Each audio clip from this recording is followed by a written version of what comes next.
I feel like that would be a long time to hold it, to record it.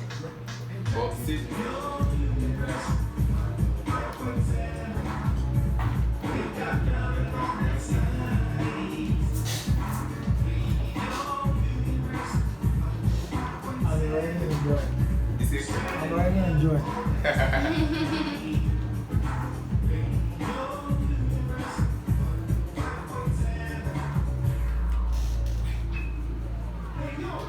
Yes, just chill out and leave that down right where it is on 105.7 FM.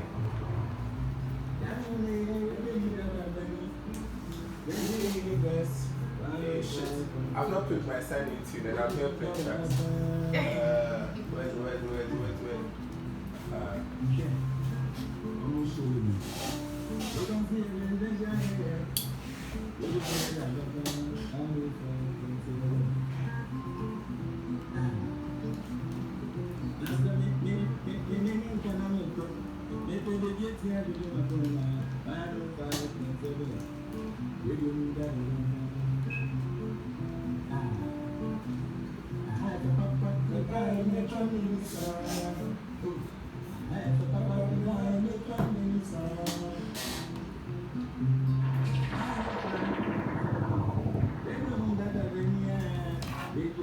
Pieces and Kwame Wright, the dance in our speech. You are still listening to the Open Air Theatre Show, your number one art show on Univers 105.7 FM. We are going to take our poetry reading for the week, and then we'll go back to our playlist for the week, and then we will get to meet our interesting guests. So our poem for today is titled Rediscovery, and it was written by Kofi Awuno. When our tears are dry on the shore, and the fishermen carry their nets home, and the seagulls return to Bird Island, and the laughter of the children recedes at night, there shall still linger here the communion we forged, and the feast of wonders which we partook of. There shall still be the eternal gateman who will close the cemetery doors and send the late mourners away. It cannot be the music we heard that night that still lingers in the chambers of memory. It is the new chorus of our forgotten comrades and the hallelujahs of our second selves. You are still listening to the Open Air Theatre Show, your number one art show right here on Univers 105.7 FM, and we are continuing our playlist for the week. The next piece on our playlist for the week is a spoken word piece by Mama Mariska, and it's titled Black Woman. Enjoy.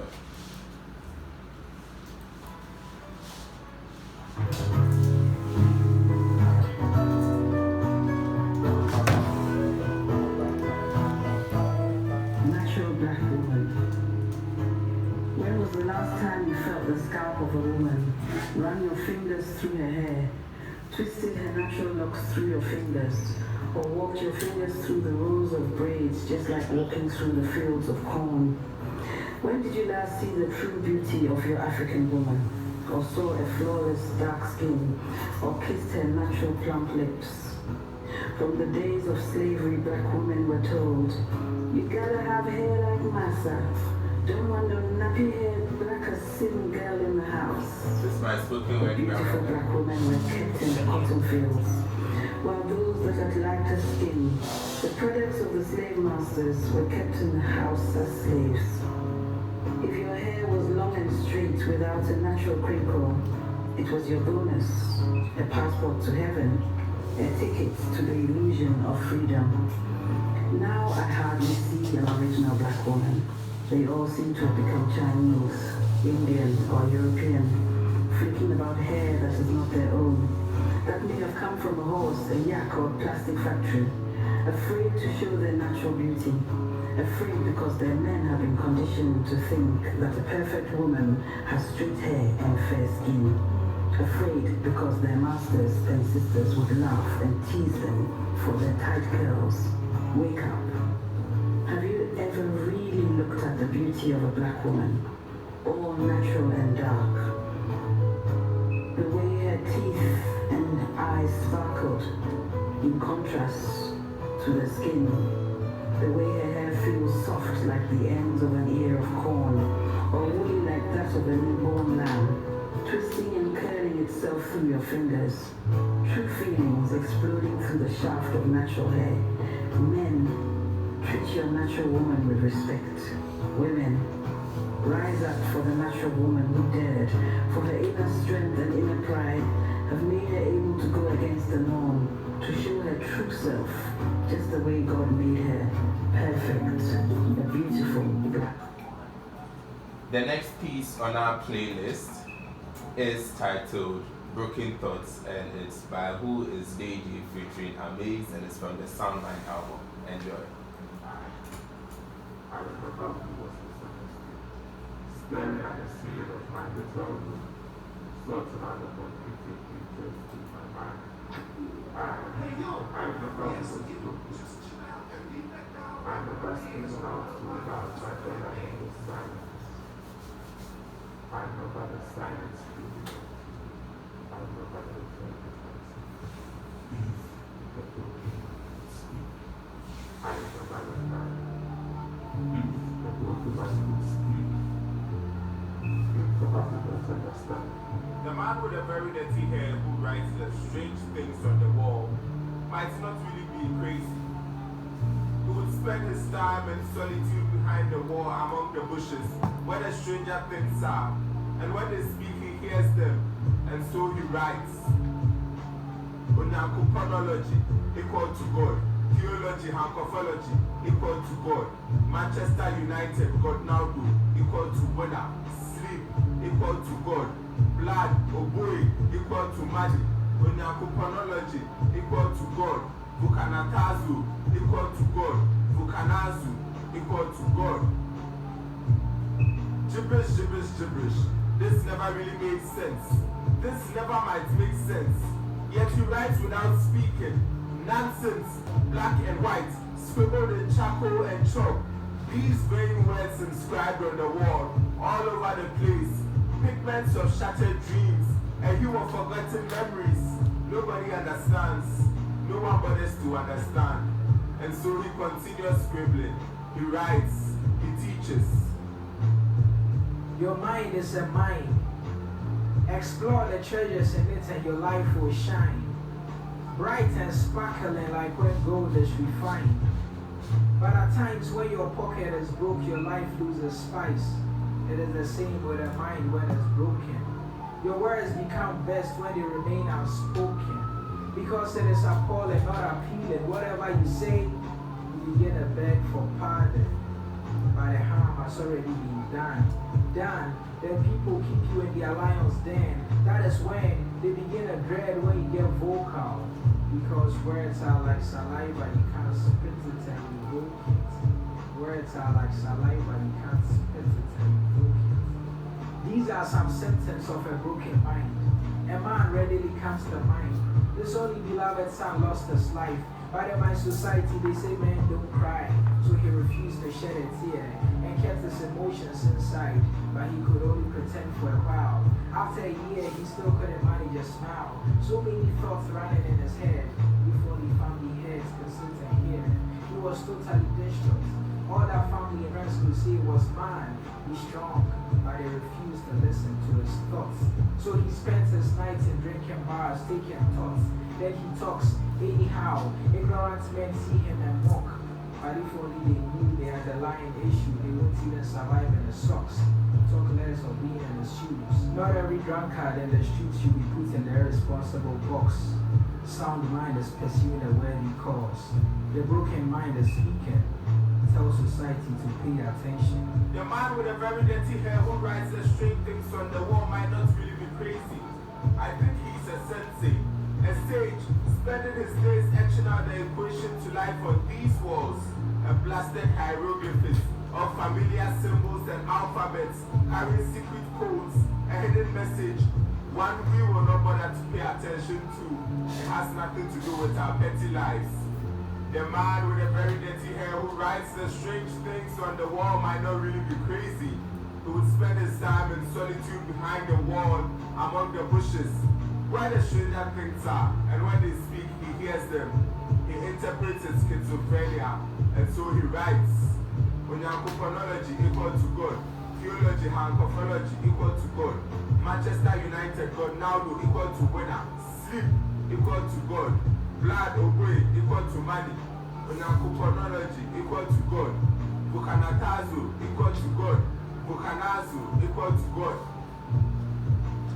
He paints upon pictures of mental images, sounds and looks almost familiar, wordless graffiti, holding remnants of forgotten daydreams lost in the moment, trapped in the mind's eye, clouded by the stereotype, freed by the ignorance. The man with the very dirty hair who writes the strange things on the wall kind of resembles the person I see each time I look in the mirror. Awkward reflections of the same image on different surfaces, doing things we don't clearly understand. The picture is bigger than us. We are nothing but tiny squares in this divine mosaic, and every now and then we cross the thin line between sanity and insanity, careful not to stay too long on each side. The only difference between us is that, unlike him, sometimes, only sometimes, people understand the things I write on these walls.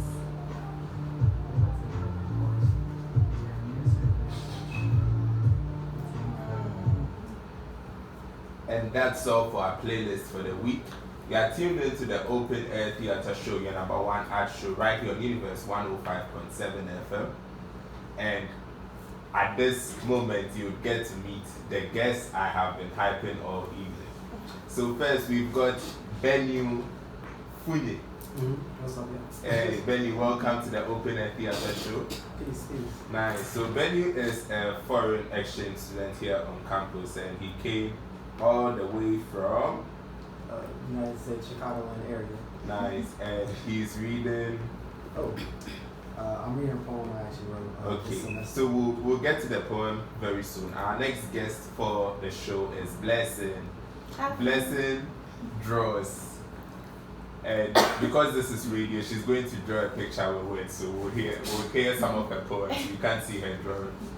Blessing, you are welcome to the Open Air Theatre Show. What I say? Thank you. And Shayna is It's here. okay. Hey. Okay. So you guys are welcome. And Sage is in the building, but he will be an unspoken voice for some time. We'll get to hear Sage later on. So Sage, we see you. We appreciate you. So guys, before we go into the sharing of the poems and stuff like that, I just want to find out, why did you decide to come to Ghana for a semester abroad? Okay, I think Blessing wants to go first. Oh, okay. Now I'll go first. Well, my family is Liberian, and we came to Ghana like in the early 2000s because of the war in Liberia, and so I spent most of my life growing up in Ghana, and then we left to the States, was there for 11 years. And just being out there, I felt like a piece of me was being like slowly taken away. And like I was losing myself and who I was, and like just slowly, and I just needed a break from the trauma of being in the States. And so I chose to come here to study abroad, just to like to find myself again and to just be happy. Welcome. Thank you. Shay. Well, for me, about 3 years ago, one of my aunts on my dad's side found out that, like, way down the line, we have Ghanaian ancestry.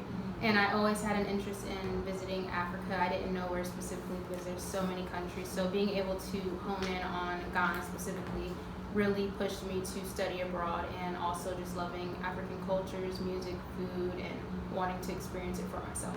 Nice. Welcome. Bennu. Let's see, there's a lot of reasons. I'm an Afrikaans studies major at Howard University in the States, so just studying Africa has always been like a big part of like my livelihood. Yeah, so, could you get closer? my bad. Yeah, so I'm an Afrikaans studies major. That's always been my thing. And like maybe last year, I was talking to a lot of people in an organization I'm in at Howard University, and they have a lot of connections in Ghana. They have a lot of just people they knew they want to connect me with. So I definitely want to come out here and learn more about Pan-Africanism and, you know, certain things that would like really just, I guess, complete me as a person, you know, as a descendant of enslaved Africans in the United States. Like, there's a lot of stuff I wanted to reconnect with my ancestors. Cool. So, Bennu, you write poetry. I do. Nice. And how is that going? Honestly, it's kind of a new thing. I've been dabbling in it for years, but this semester being here has actually been the first time I've been like really going in and like getting my thoughts out, and I felt really inspired just like being in this environment, you know. So yeah, I think it's going pretty well. Nice. And she? Yeah. So I've always been a writer since I could write. I've always been writing, and it wasn't until maybe not even a full year I considered myself a poet in a way, because I always took poetry to be rhyming, flowery, all these things that my writing isn't, and it took me realizing that I just needed to have my own spin on it and appreciate what God gave me in my form in order to, you know, catapult that into the world. And bless it. You are sitting here drawing. So how does poetry fit into your whole picture? Ways back, I used to write a lot, and out of nowhere, I just stopped and I started drawing a lot. So I felt like it took another form in a way. So whenever I'm drawing, it's like my subconscious is at work. It's like everything else is like just dies for a second, and like it's just pen on paper. And I really most of the time don't know what I'm doing until I'm done. I'm like, oh, that's interesting. I guess that's how my subconscious is feeling today. Okay, so I think we've spoken for quite some time. We'll have to share some poems. We'll have to bless the microphone. Bennu, you would rap before we go. I'm just putting that out. If you need a beat, I can get you a beat. Like, yeah. Okay, so who is going first? I can start. Okay, so Shane. Yes. I have a poem on forgiveness. Learning is forgiving, forgiving is learning.